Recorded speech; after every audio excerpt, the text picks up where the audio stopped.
Bismillahirrahmanirrahim. Pemirsa tercinta yang dirahmati Allah Tuhan Yang Maha Esa, bersua kembali di kanal Hikmatologi. Monolog sederhana mengajak diri kita masing-masing berpikir kian melembut, cerdas, dewasa, bijaksanakan hati nurani berdasar kitab suci agama kepercayaan yang kita yakini. Tentu saja upaya serius terus-menerus, tak kenal putus, untuk menghayati, mempedomani, mengamalkan Pancasila niscaya dalam kehidupan sehari-hari. Pemirsa, masih ada di dalam semangat proklamasi di bulan Agustus 2024.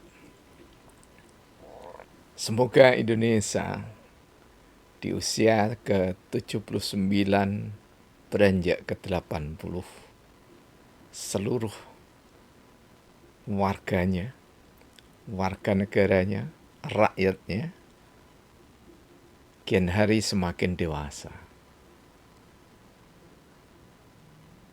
Dewasa, bijak, dan lembut hatinya. Karena yang seringkali atau bahkan setiap hari melontarkan kata-kata yang kasar, menggambarkan hati pemiliknya. Hamba-hamba yang beriman, apapun agama dan kepercayaannya, tidak akan berkata kasar pada siapapun. Bahkan jika kita meneladani Rasulullah Muhammad SAW, tak pernah sekalipun berucap kasar. Ketika Rasulullah Muhammad SAW bertemu dengan seseorang dan orang itu tidak lazim, kami tidak sebut, mestinya dia berjenis kelamin tertentu, tetapi dia berdandan sebagai jenis kelamin yang berbeda.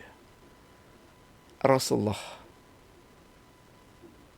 marah, dan cara marah Rasulullah itu hanya sekedar tidak melihatnya, sama sekali tidak menuturkan kata. Kemudian Ibunda Aisyah radhiyallahu anha ketika menunggu Rasulullah pulang agak terlambat, sebagai sosok insan beriman, tentu juga ada rasa capek, lelah menunggu. Maka ketika Rasulullah tiba, demi Rob Ibrahim alaihissalam. Nah, jadi jika Ibunda Aisyah itu tidak enak hati dengan Rasulullah, bukan karena dosa, bukan karena yang lainnya, hanya perkara menunggu saja, maka Ibunda mengatakan, Ummul Mukminin bertutur, demi Rob Ibrahim. Padahal kita ketahui sesembahan Nabiullah Khalilullah Ibrahim alaihissalam itu sama dengan Rasulullah. Tetapi jika sangat gembira, sangat bahagia, berbinar-binar Ibunda Aisyah dalam kesehariannya, beliau menyebutnya demi Rob Muhammad Rasulullah Sallallahu Alaihi Wasallam. Nah, betapa indahnya kalau toh kita tidak seperti Nabi apa adanya, yang perempuan tidak seperti Aisyah Ummul Mukminin apa adanya, Maka kita mengikuti, berarti di belakang beliau-beliau yang tercinta, yang teramat kita cintai itu, mengikuti. Ketika mengikuti, kita hanya berusaha tidak berkata kasar saja. Sungguh betapa indahnya dunia maya, sungguh betapa indahnya pergaulan sosial antar anak bangsa di Indonesia, bahkan antara anak bangsa di dunia. Pemirsa, jika kita berkata kasar, maka kita mengingkari rahmatnya Allah. Karena di dalam hadis qudsi disebutkan bahwa kemarahan Allah itu didahului dengan rahmatnya. Bahkan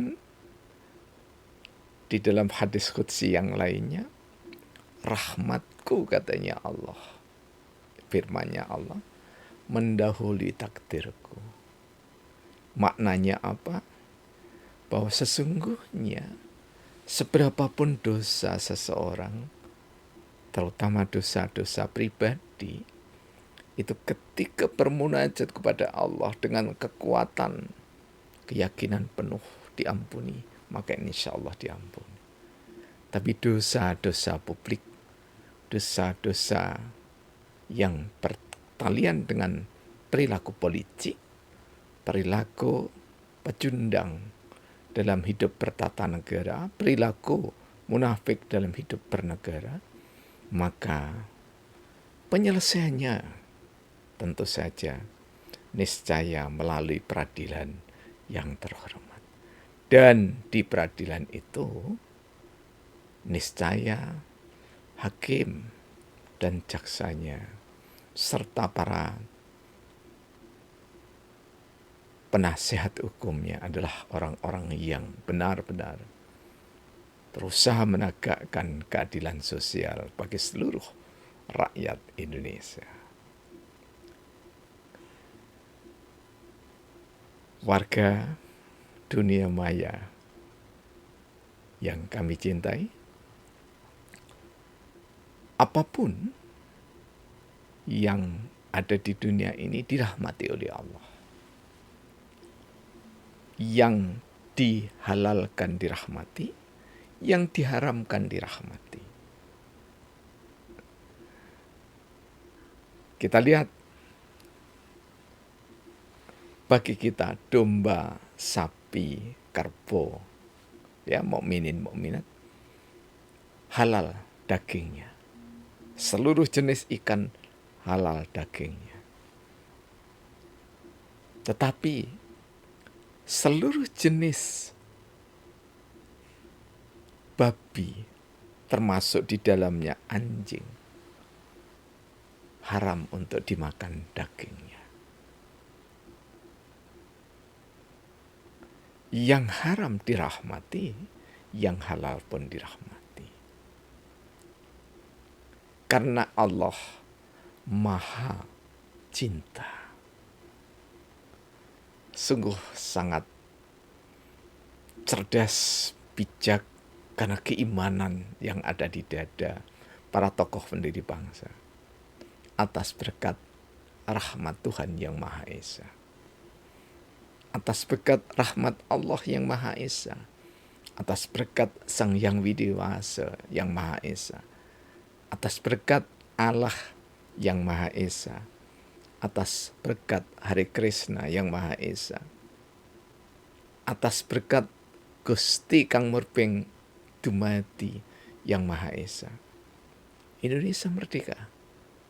Jadi kemerdekaan itu semata-mata rahmatnya Allah. Rahmat itu dirembeskan pada seluruh kalbu pejuang dan juga rakyat Nusantara Indonesia, maka tercapailah kemerdekaan kita.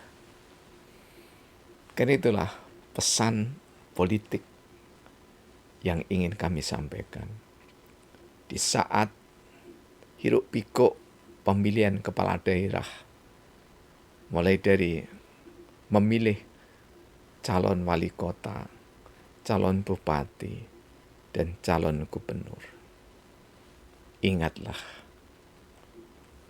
bahwa yang halal dan yang haram sama-sama dirahmati oleh Allah. Artinya diberikan hak hidup oleh Allah. Yang haram kalau kita arahkan pada calon-calon eksekutif adalah mereka yang hanya sekedar memenuhi persyaratan administrasi karena memang secara peraturan perundangan demokrasi dibolehkan.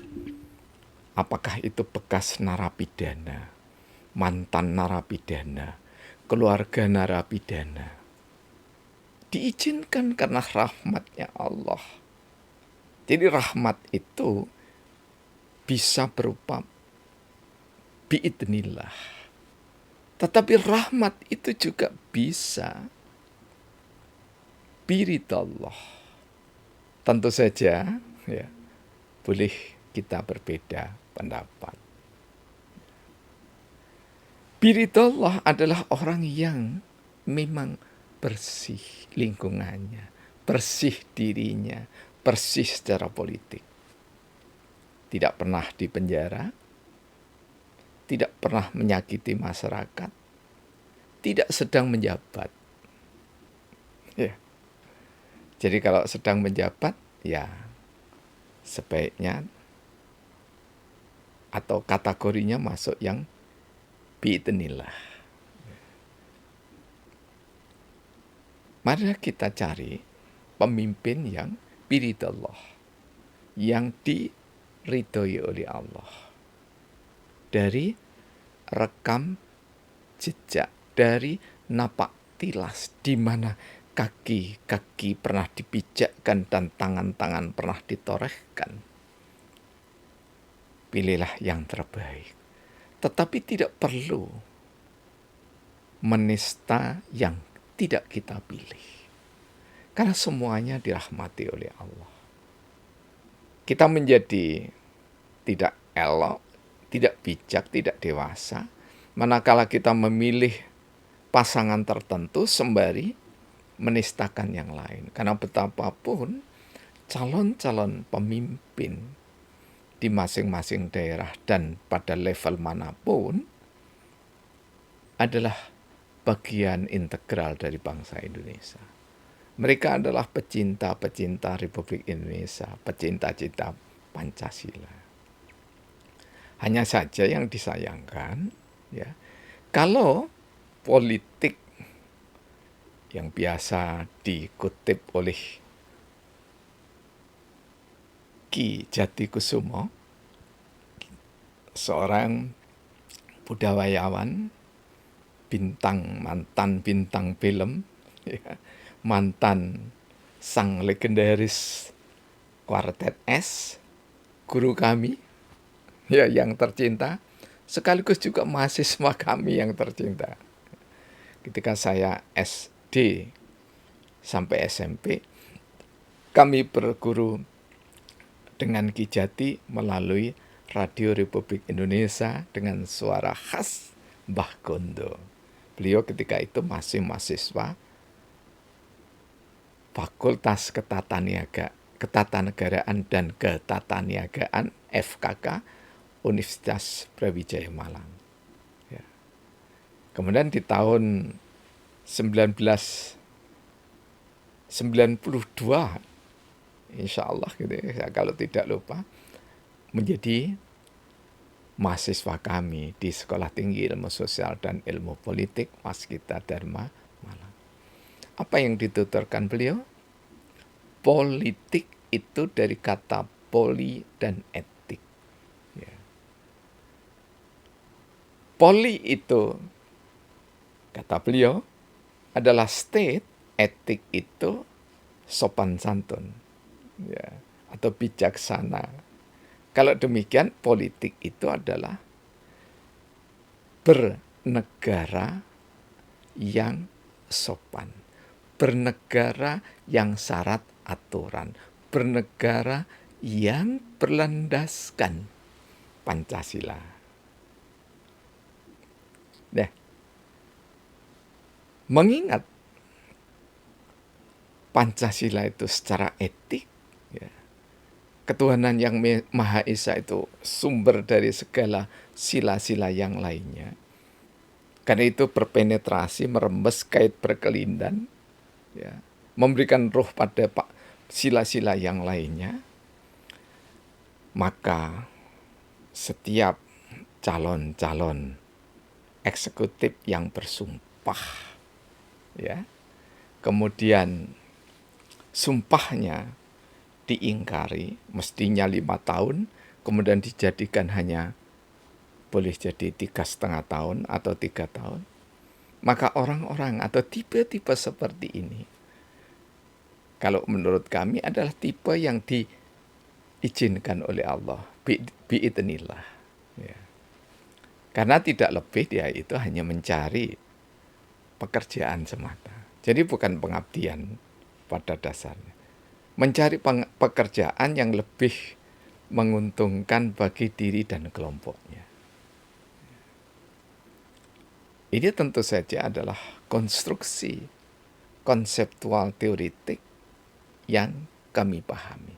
Tetapi sekali lagi pilihan merdeka itu ada pada panjenengan Anda semuanya. Apakah yang dirahmati itu yang dipilih, yang diridhoi atau yang diizinkan, itu hak merdeka dari masing-masing warga negara. Tak terkecuali Kota Malang tercinta dan Kota Batu, termasuk di dalamnya Kabupaten Malang. 3 ya, kota ini dan kabupaten semuanya akan memilih calon kepala eksekutif. Mudah-mudahan seluruh perhelatan yang masih menggunakan prinsip demokrasi, ya, yang sama buruknya dengan oligarki itu, sekali lagi itu penuturan Plato di dalam karyanya Republik, dan kami mengamini. Karena apa? Karena apa yang diprediksi Plato, ya, hingga saat ini masih berlaku. Dan apa yang saya teliti tahun 1984 semakin terbukti. Kami menulis musyawarah dan pembangunan desa dengan studi di Kabupaten Jombang. Tepatnya kami mengambil fokus pada Desa Purworejo. Kritik pada karya kritik pada karya Gabriel E. Edelman dan Sidney Perba yang meneliti di 5 negara. Nah, di dalam etika Pancasila yang menjunjung tinggi nilai ketuhanan yang Maha Esa, pertimbangan kolbu kita ketika memilih calon pemimpin, jangan pernah memilih itu dikotori dengan uang recehan. Jangan memilih dikotori dengan sembako murahan. Ya. Karena dalam wawancara mendalam kami, ya, pada pemilu kemarin, ya, intinya saya memilih yang paling banyak yang memberi duit dan sembako. Mengapa? Pertimbangan yang sangat lugas disampaikan ke saya. Karena kami dapat sembako itu dari 5 orang. Ya. Tetapi yang tertinggi ini, sembakonya juga banyak. Yang itulah yang saya pilih. Ini sungguh sangat miris, ya. sangat miris sekali. Mengapa? Karena justru orang-orang yang berpendidikan itu yang merusak moralitas anak bangsa, merusak perilaku politik anak bangsa. Sudah 5 tahun tidak pernah mendidik masyarakat, hadir justru untuk mencederai hati masyarakat. Ini yang kita sayangkan. Inilah model demokrasi. Sedangkan yang kami tawarkan dengan partai politik berbasis profesi yang digagas oleh Bung Karno sejak tahun 1940, kemudian matang di tahun 1959 dengan golongan fungsional atau golongan karya, ya, maka kami tidak perlu untuk memaksakan kehendak, karena kajian yang bersifat teoritik ilmiah itu didasarkan pada data, bukan lambungan angan semata, bukan. Ya. Jadi mudah-mudahan nanti periodisasi demokrasi itu segera berakhir, berganti dengan sistem pemerintahan hikmatokrasi.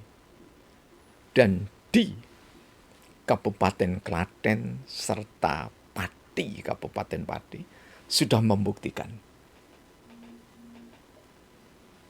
Membuktikan apa?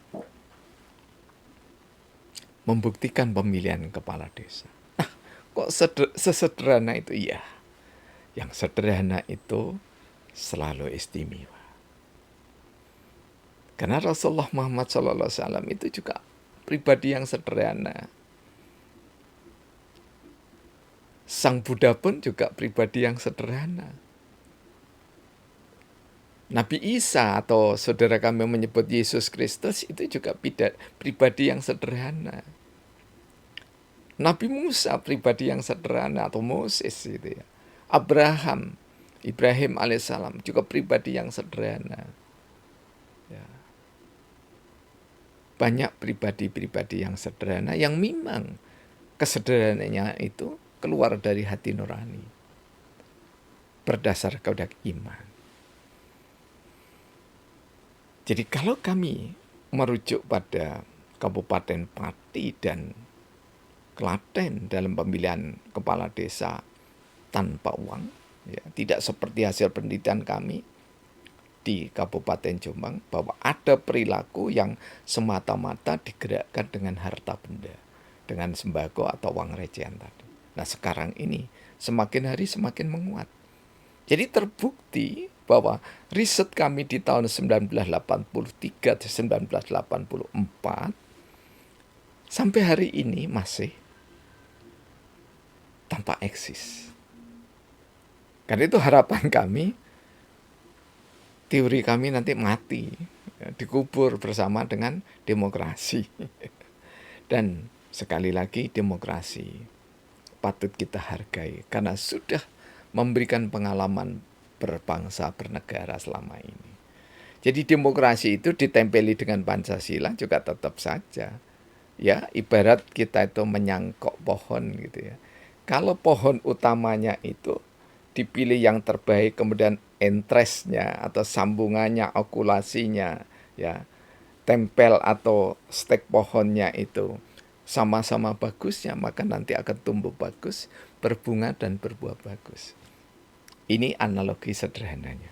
Ada yang tidak menerima, ya silahkan. Gitu ya. Nah, tetapi kalau Pancasilanya bagus, kemudian ditempel demokrasi di depan, kemudian Pancasila dikatakan demokrasi Pancasila. Ya, ketika itu Bung Karno sendiri juga mengatakan seperti itu. Dan Pak Harto pun juga mengatakan demokrasi Pancasila. Beliau-beliau tidak salah, tidak ada yang salah. Hanya saja kita sebagai anak bangsa, ya, niscaya kita ini juga meningkatkan kecerdasan. Di samping memang suasana kebatinan di zaman Pak Bung Karno dan Pak Harto itu berbeda dengan suasana kebatinan sekarang. Ya. Karena itulah kita harus menumbuh kembangkan akal sehingga kreatif, dan lebih dari sekedar kreatif, inovatif juga. Jadi di zaman menjelang Indonesia merdeka itu sangat kreatif, sangat inovatif, istimewa sekali. Sehingga melahirkan dasar negara Pancasila. Dan sekarang dibutuhkan kreatif, inovatif, sederhana yang istimewa. Dengan akal. Bukan di sini, tapi di sini. Kami dialog dengan salah satu ahli bahasa, ya, Dr. Didin Widiartono, sarjana sastra, sarjana pendidikan, magister pendidikan, sekaligus ketua program studi pasca sarjana bahasa Indonesia di Universitas Negeri Malang. Ini kami sedang mencari, ya, kami minta petunjuk pada Gus Didin, ya, untuk mencari padanan kata berpikir dengan menggalih. Ya. Karena menggalih itu berangkatnya dari hati, sedangkan berpikir itu berangkatnya dari otak. Otak itu hanya perlu panca indera. Sedangkan kolbu itu perlu keimanan. Demokrasi hanya membutuhkan otak, tidak butuh kolbu. Demokrasi hanya membutuhkan perangkat-perangkat aturan yang dibuat oleh otak, berdasar penginderaan. Tetapi hikmatokrasi berangkatnya dari imanial. Itulah Pancasila. Jadi kami waktu itu juga ya, sempat dikeroyok oleh beberapa kolega, beberapa sahabat, beberapa teman, ya, karena menolak demokrasi. Tidak menolak, ya, tetapi ingin merevolusi demokrasi dengan damai dari hati, yang lembut, yang cerdas, yang dewasa, yang bijaksana. Jadi tidak perlu harus berdarah-darah begitu, ya, tapi harus berpenggalih, ya. Karena itu kami di serial yang sebelumnya, ya, serial keberapa kami lupa, ya, The Power of Penggalih. Dan itu selaras dengan Al-Quran, selaras dengan Alkitab, selaras dengan Tipitaka, Bhagavad Gita, Sisu, Sabto Dharma, dan yang lainnya. Artinya bahwa orang yang berpikir begitu rigid, jelimet, seakar-akarnya radikal, tetapi berangkat dari imanial, itu dengan hati. Dan ilmu itu dimulai dari keyakinan, bukan keraguan-raguan. Ya. Jadi yakin kepada pertolongan rahmatnya Allah memulai. Karena itulah maka sistem pemerintahan hikmatokrasi yang kami gagas sangat sederhana dan belum kami tulis dengan bagus, ya.